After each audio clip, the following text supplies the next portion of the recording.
তেল গরম হয়ে গেছে, এবার কিন্তু চলে যাচ্ছে দেখো কি শুকনো লঙ্কা একটা রেসিপি তৈরি হচ্ছে। দেখো দারুণ রেসিপি, কাঠের জালের রেসিপি বলে কথা, হ্যাঁ যা দারুণভাবে তৈরি হবে দেখো রেসিপিটা। কী রেসিপি ফুল ভিডিও দেখো বুঝতে পারবে তাহলেই। এবার চলে যাচ্ছে কি বলতো, রসুন। রসুন থ্যাতো করা ছিল, থেতো করে রেখে দিয়েছিল সেই রসুন, কিন্তু কুচনো নয়, ঠিক আছে।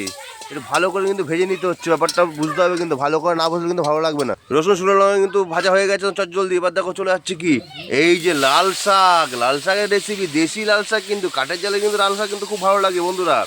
এইভাবে কিন্তু লাল শাক যদি তুমি তৈরি করো তোমরা, দারুণ লাগবে। কিন্তু কাঠের জালে রান্না কিন্তু আলাদা স্বাদ, আলাদা টেস্টি হয় কাঠের জালের রান্না, তাই কাঠের জালটাকে আমি খুব ভালোবাসি। আর কে কে ভালোবাসো আমাকে কিন্তু জানাবে।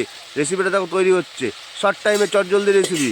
সব বন্ধুদের বলবো, যদি এই ধরনের রেসিপি তোমরা দেখতে চাও, শর্ট টাইমে চটজলদি রেসিপি, তাহলে কিন্তু আমার প্রোফাইলে ফলো দেবে আর দু একটা কমেন্ট করবে, তাহলে অনেক অনেক অনেক অনেক রেসিপি তোমাদের সামনে তুলে ধরতে পারবো আমি। এবার কিন্তু একটু ঢেকে দিতে হবে, তাহলে কিন্তু ভালোভাবে একদম শাকটা কিন্তু মজে যাবে। দারুণভাবে কিন্তু তৈরি হচ্ছে রেসিপিটা, দেখো বন্ধুরা ভালো লাগবে কিন্তু, না হলে মিস করবে অনেক। কাঠের জালের রেসিপি কিন্তু আলাদা রকম টেস্ট, একদম আলাদা। শর্ট টাইমের চটজলদি রেসিপি, যদি অনেক অনেক রেসিপি দেখতে হয় তাহলে আমার পেজটাকে ফলো দেবে, দু একটা কমেন্ট করবে, লাইক করবে, শেয়ার করবে, তাহলে অনেক অনেক রেসিপি তোমাদের সামনে আমি তুলে ধরতে পারবো। 5 মিনিট হয়ে গেছে, এবার কিন্তু ঢাকুনি তুলে নেওয়া হচ্ছে। দেখো বন্ধুরা একদম চটজলদি শর্ট টাইমের রেসিপি, কিন্তু দেখো না কীভাবে তৈরি হচ্ছে। অনেক টাইম লাগবে না, তোমরা ভাবছো টাইম লাগবে, না না না, কোনো টাইম লাগবে না। শর্ট টাইমের চটজলদি রেসিপি কিন্তু এইভাবেই তৈরি করতে হবে।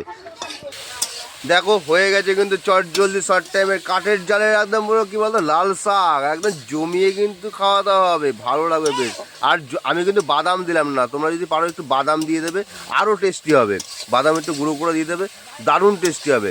আমার কিন্তু শাক মোটামুটি একদম হয়ে গেছে, আমার কিন্তু রেডি একদম। দেখো এবার নামিয়ে নেওয়া হচ্ছে কড়া থেকে, দারুণভাবে কিন্তু তৈরি হয়েছে লাল শাক। এইভাবে যদি তৈরি করো না, মানে দারুণ লাগবে বন্ধুরা। সবাইকে বলছি, যদি ভিডিও দেখতে ইচ্ছা হয় এই ধরনের, তাহলে আমাকে একটু ফলো করবে আর একটু কমেন্ট করে দেবে, একটু লাইক করবে। দেখো দারুণভাবে কিন্তু তৈরি হয়েছে।